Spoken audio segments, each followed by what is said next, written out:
नए वीडियो में, जिसमें आज हम क्लास 10 के इलेक्ट्रिसिटी चैप्टर नंबर 12 में पार्ट 4 लेके आए हैं। इससे पहले हम लोग ने 3 पार्ट बना चुके हैं, ये हमारा शायद ही लास्ट पार्ट होगा। अब इसमें हम लोग ये जितने भी आज के टॉपिक हैं इसको हम लोग आज इंक्लूड करके देखते हैं। पहले की जैसे कि इलेक्ट्रिक पावर हम लोग का रह गया था, electric energy, factor affecting of resistance in conductor और Joule's law of heating effect. ये 4 टॉपिक आपके जो थे रह गए थे, इसको आज हम लोग क्या करेंगे, कंप्लीट करेंगे। तो चलो सबसे पहली बात भैया आपका जो है इलेक्ट्रिक पावर समझ लिया जाए। सब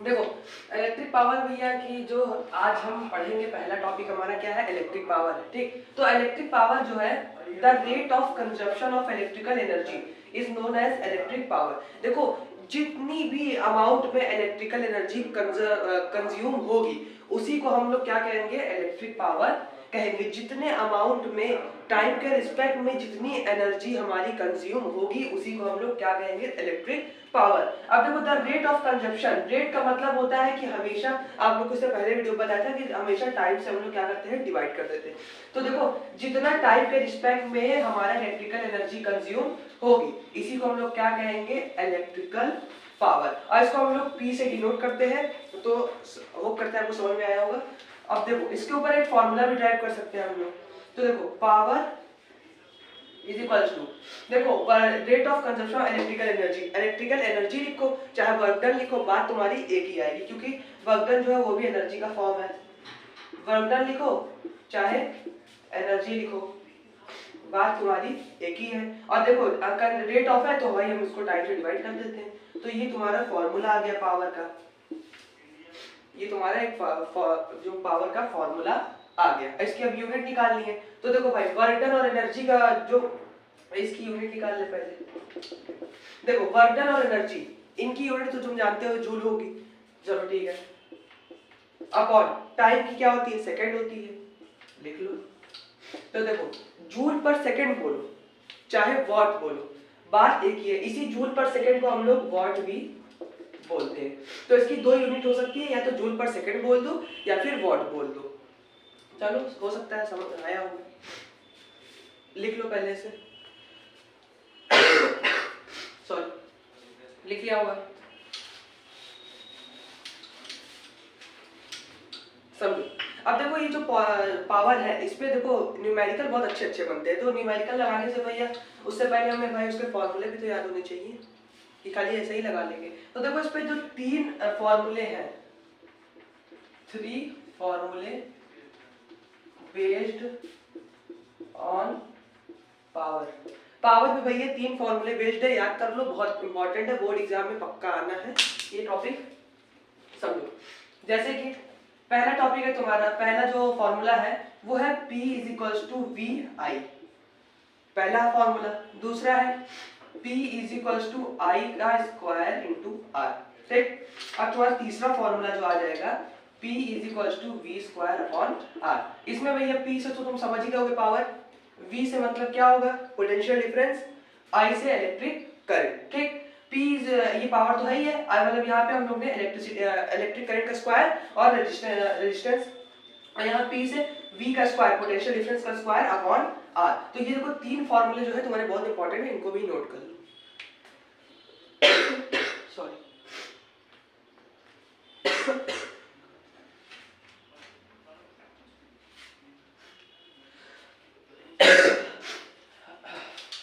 हो सकता है नोट कर लिया हो, तो समझो। पहला तो अब दूसरे टॉपिक आता है तुम्हारा दूसरा टॉपिक है इलेक्ट्रिक एनर्जी।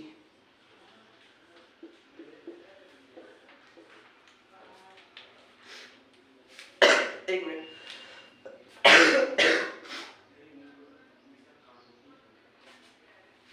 देखो, ability of doing work,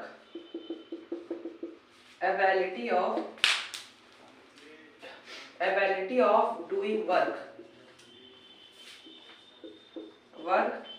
by charge is known as, वही फालतू known as electric energy। तो देखो, ability of doing work by charge, तो समझ गए होंगे कि देखो जितना वर्क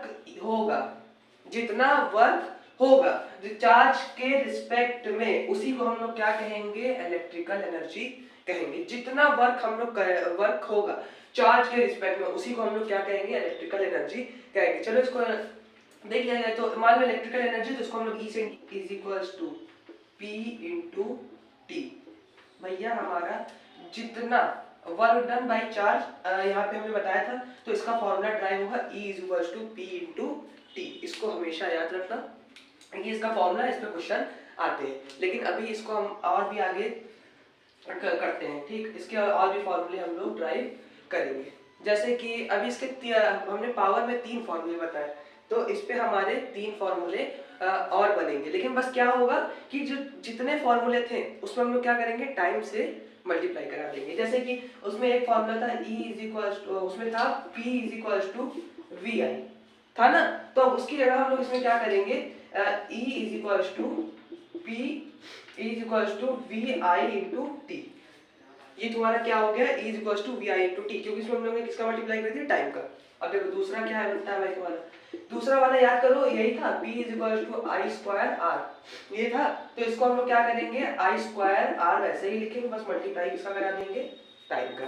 तीसरा फॉर्मूला तुम्हारा आता है E is equals to V square upon R, यही फॉर्मूला था, P is equals to V square upon R। बस इसमें क्या करेंगे, टाइम से मल्टीप्लाई करा देंगे। बस इतनी चीज थी आपके इलेक्ट्रिकल एनर्जी में। अब देखो इसको लिख लो। अब बाकी हम लोग चलते हैं फैक्टर अफेक्टिंग ऑफ रेजिस्टेंस। ये पढ़ना है शायद हम लोगों को।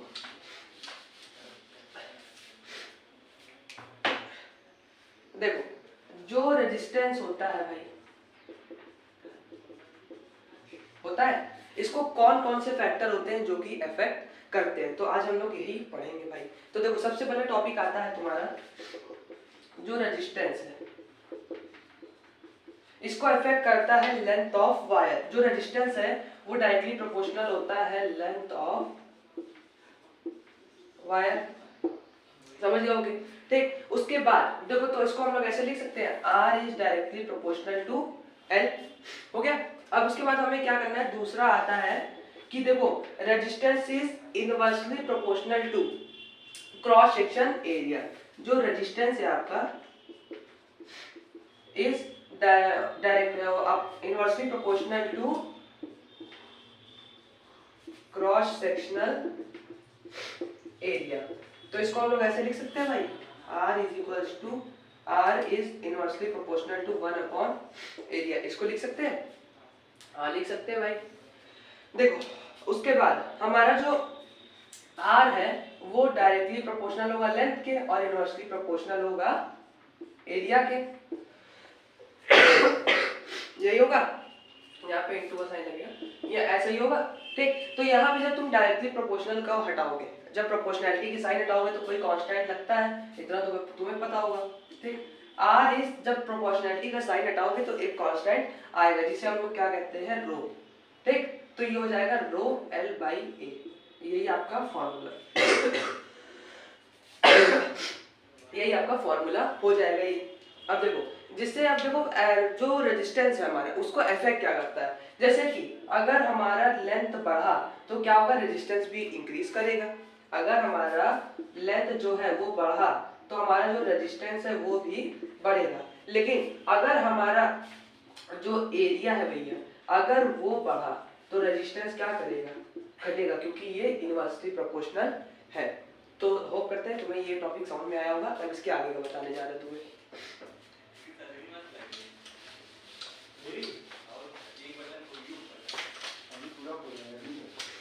देखो अब हमारे पास सबसे इंपॉर्टेंट टॉपिक आता है joules law of heating effect.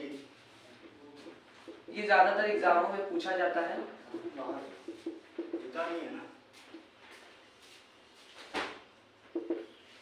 समझो जो joules law of heating effect है, ठीक, इसको हम डिराइव करेंगे आज।